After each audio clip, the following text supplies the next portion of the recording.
Hey guys, it's Ellie. Welcome back to Bite-Sized Book of Mormon. I'm glad to have you with me. So, if you've never been here before, this is just a podcast where I read through one chapter of the Book of Mormon each episode, and I give a little bit of context, a little bit of insight, a little bit of good times, so stick around. So, if you remember last episode, we read Mormon chapter 5, in which Mormon actually returns to the dying Nephites as their general once again. Guilt kind of strikes him, and he returns to kind of help them out in their final days. And we start to get glimpses that the Lamanites really are unbeatable. There are a few verses throughout the chapter that kind of signify how the Lamanite army is like a moving wall of destruction. And if you run slower than the Lamanites, then they will catch you and they will kill you. So that is no fun.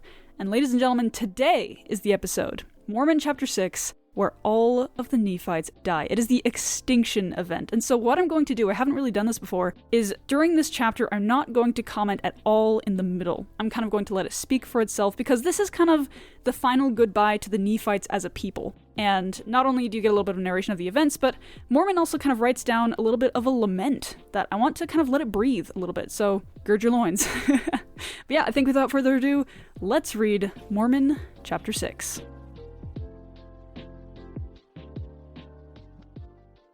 And now I finish my record concerning the destruction of my people, the Nephites. And it came to pass that we did march forth before the Lamanites. And I, Mormon, wrote an epistle unto the king of the Lamanites, and desired of him that he would grant unto us that we might gather together our people unto the land of Cumorah, by a hill which was called Cumorah, and there we could give them battle. And it came to pass that the king of the Lamanites did grant unto me the thing which I desired. And it came to pass that we did march to the land of Cumorah, and we did pitch our tents round about the hill Cumorah, and it was in a land of many waters, rivers, and fountains, and here we had hope to gain advantage over the Lamanites. And when 384 years had passed away, we had gathered in all the remainder of our people unto the land of Cumorah. And it came to pass that when we had gathered in all our people in one to the land of Cumorah, behold, I, Mormon, began to be old, and knowing it to be the last struggle of my people, and having been commanded of the Lord that I should not suffer the records which had been handed down by our fathers, which were sacred, to fall into the hands of the Lamanites, for the Lamanites would destroy them, therefore I made this record out of the plates of Nephi, and hid up in the hill Cumorah all the records which had been entrusted to me by the hand of the Lord, save it were these few plates which I gave unto my son Moroni. And it came to pass that my people, with their wives and their children, did now behold the armies of the Lamanites marching towards them, and with that awful fear of death, which fills the breasts of all the wicked, did they await to receive them. And it came to pass that they came to battle against us, and every soul was filled with terror because of the greatness of their numbers. And it came to pass that they did fall upon my people with the sword, and with the bow, and with the arrow, and with the axe, and with all manner of weapons of war. And it came to pass that my men were hewn down, yea, even my 10,000 who were with me, and I fell wounded in the midst, and they passed by me, that they did not put an end to my life. And when they had gone through and hewn down all my people, save it were 24 of us, among whom was my son Moroni, and we, having survived the dead of our people, did behold on the morrow, when the Lamanites had returned unto their camps from the top of the hill Cumorah, the 10,000 of my people who were hewn down, being led in the front by me. And we also beheld the 10,000 of my people who were led by my son Moroni. And behold, the 10,000 of Gidgiddonah had fallen, and he also in the midst. And Lama had fallen with his 10,000, and Gilgal had fallen with his 10,000, and Limhah had fallen with his 10,000, and Jenium had fallen with his 10,000, and Kumanihah, and Moronihah, and Antionum, and Shiblon, and Shem, and Josh had fallen with their 10,000 each. And it came to pass that there were 10 more who did fall by the sword, with their 10,000 each. Yea, even all my people, save it were those 24 who were with me, and also a few who had escaped into the south countries, and a few who had deserted over unto the Lamanites, had fallen. And their flesh and bones and blood lay upon the face of the earth, being left by the hands of those who slew them to moulder upon the land, and to crumble, and to return to their mother earth. And my soul was rent with anguish because of the slain of my people, and I cried, O ye fair ones, how could ye have departed from the ways of the Lord? O ye fair ones, how could ye have rejected that Jesus who stood with open arms to receive you? Behold, if ye had not done this, ye would not have fallen. But behold, ye are fallen, and I mourn your loss. O ye fair sons and daughters, ye fathers and mothers, ye husbands and wives, ye fair ones, how is it that ye could have fallen? But behold, ye are gone, and my sorrows cannot bring your return. And the day soon cometh that your mortal must put on immortality, and these bodies which are now mouldering in corruption must soon become incorruptible bodies. And then ye must stand before the judgment seat of Christ, to be judged according to your works. And if it so be that ye are righteous, then are ye blessed with your fathers who have gone before you. Oh, that ye had repented before this great destruction had come upon you. But behold, ye are gone, and the Father, yea, the eternal Father of heaven, knoweth your state, and he doeth with you according to his justice and mercy. The event that has been foreshadowed for hundreds of chapters in this book so far just happened. And it's tragic. Like I said, those last few verses were a lament, a heart-rending, tragic lament from Mormon. Basically saying, this didn't have to happen. You did this to yourselves. This was tragically avoidable. This isn't an I told you so moment, but this is like a I tried moment. This is him saying, I didn't want this to happen, but I saw this coming, and I was trying to help. I was trying to lift you out of this hole of wickedness that you found yourself in, this death spiral of fighting and war and carnage that you didn't want to get out of. And you fell to it. And in my margins, I have a count of how many people died, or how many people it lists as having died. And ultimately, it was 23 groups of 10,000 that died, which comes out to 230,000. And that's only the numbered people. That's only the armies. Now, of course, we don't know if 10,000 is a literal accurate number, like their armies were formed of specific numbers of ranks, or it was just a term for army, but either way, hundreds of thousands of people died. Because again, not only these armies that Mormon specifically mentions by name by their generals, but all the women and the children too. Keep in mind, in the beginning, it describes how all of their people gathered in one in the land of Cumorah by the hill Cumorah. So all of the Nephites were there. I don't know about all the Lamanites, it doesn't say specifically, but chances are there were a lot of them because the Nephites got swept.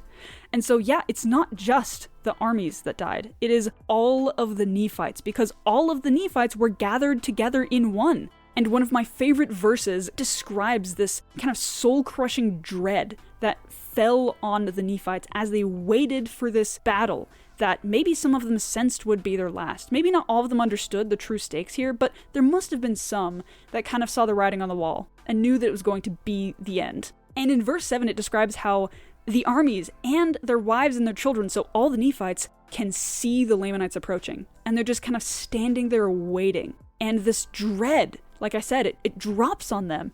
And it's described as that awful fear of death, which fills the breasts of all the wicked. And they did await to receive them. Imagine being forced to stand and watch your executioner walk over to you. It's one thing to die out of nowhere, but it's entirely another thing to watch this wall of destruction slowly make its way towards you.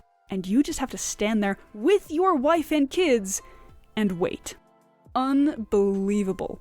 What an insane event to live through. Mormon and his son Moroni and 24 people total lived through this. And they have to deal with that crushing survivor's guilt. And PTSD, no doubt. Because they are surrounded for probably miles around them with dead bodies moldering in the heat of the sun. And I highly doubt the Lamanites have any plans to give any of them proper burials. Because like I said, they just killed hundreds of thousands of people in this huge cataclysmic battle. In fact, it probably wasn't even much of a battle. It was a slaughter. And then the last 6 verses is that lament that I mentioned from Mormon, saying, this didn't need to happen. Imagine sitting in that silence after the Lamanites have moved on from your army, killing 10,000 of you and all of your families, and just standing in an endless field of dead bodies and hearing that silence. And having to come to terms with what just happened. And then, I assume Mormon comes home from this battle and writes this down on these metal plates. He's etching into metal. This didn't need to happen, and only God knows where you are now, and he will be the one to judge you righteously. And he's just etching this into these plates. Can't imagine how emotional that was for Mormon. This is the most cataclysmic event that I would argue any human can go through. He has to sit and watch tens of thousands of people die around him, many of which he was leading himself. This is absolutely unimaginable, but it does represent the ultimate overarching theme of the Book of Mormon, which I've mentioned a few times, and it is that the downfall of the Nephites was nothing other than pride. It's something they've always struggled with, but pride was the root of all of their destruction, and that is why last chapter Mormon mentioned, hey, I don't want to have to describe this to you in such great detail, but I have to. I have to tell this story. God revealed to me that this is necessary. And it's necessary because this tragedy gets this point across stronger than any other story possibly could. And so that's what I want you to take from this episode. I don't want you to just listen to it and be like, well, they're all dead. Oh well. I want you to think about pride in your own life. And fun fact, there's actually really, really good talk called Beware of Pride. And it's very strongly worded and it's very direct, and I highly recommend it. Because it's essentially this. It's that pride is the root of most, if not all, sin. Again, this talk called Beware of Pride describes it very well. So go listen to that, but also just reflect on how pride shapes your life, how much it shapes your life, if it shapes your life, and if so, how. How do you see yourself relative to others, relative to God, relative to yourself? How does that affect how you move throughout the world, how you pray, how you interact with others, how you speak to yourself? It can be astonishingly difficult to notice in ourselves sometimes. And it's important to remember that humility is the opposite of pride. But humility isn't just being a doormat. Humility isn't just being like, well, I'm not that great, guys. Humility is not taking compliments. Because taking compliments is prideful. No! Taking good compliments graciously is great. Like, do it. It's not a bad thing. Real humility, to me at least, it's something that's very difficult to define, really, because it shows up in so many different ways in so many different people. But ultimately, it has to do with seeing yourself and seeing other people and seeing God kind of correctly relative to each other. You have a correct respect for God, you have a correct respect for those around you, and you treat yourself well. It all has to do, in my opinion, again, there's 1,000 ways to describe it, with kind of seeing the divinity in everyone you talk to, not placing yourself above them, not lowering them in your sight, or kind of pushing them off to the side, and also not trying to compare yourself to God, whether it's consciously or subconsciously. So, what I want you to take from this, like I said, is beware of pride. So the standout verse for this chapter is very brief. It's verse 16, which precedes Mormon's lament, and it says, "And my soul was rent with anguish because of the slain of my people." And I think it's significant that he says, my people. Because remember, 2 chapters ago, he basically swore them off. He was like, I will no longer lead you. I'm no longer one of you because you're too wicked. Then just last chapter, he came back, and now by this chapter, they are once again his people. And I don't think he ever stopped loving them. Even when he left for however long he stopped being their general for, he's always loved these Nephites. And now watching them die, it's soul-rending. Imagine your soul itself being ripped apart. For something to be described in those terms, it has to be completely unimaginable to most of us. And I love the wording that he uses to describe this, because it's simple, but it's powerful. Again, he says, my soul was rent with anguish because of the slain of my people. Like I said, he never stopped loving the Nephites. Even through their flaws, even through their wickedness, he knew their struggles, and he knew why God was raining down his wrath. And his soul is rent because of it. So yeah, that's the episode. It's the one where they all die. We did it, guys. We're past it. Yippee! So yeah, there's just one link down in the show notes. It's my link tree. It's where you can access everything. My socials. You can read the Book of Mormon for yourself through one of the links on there. You can also donate to me if you feel so inclined, because I don't make any money from this. And yeah, that's all I've got for you today. I'll talk to you later. Bye.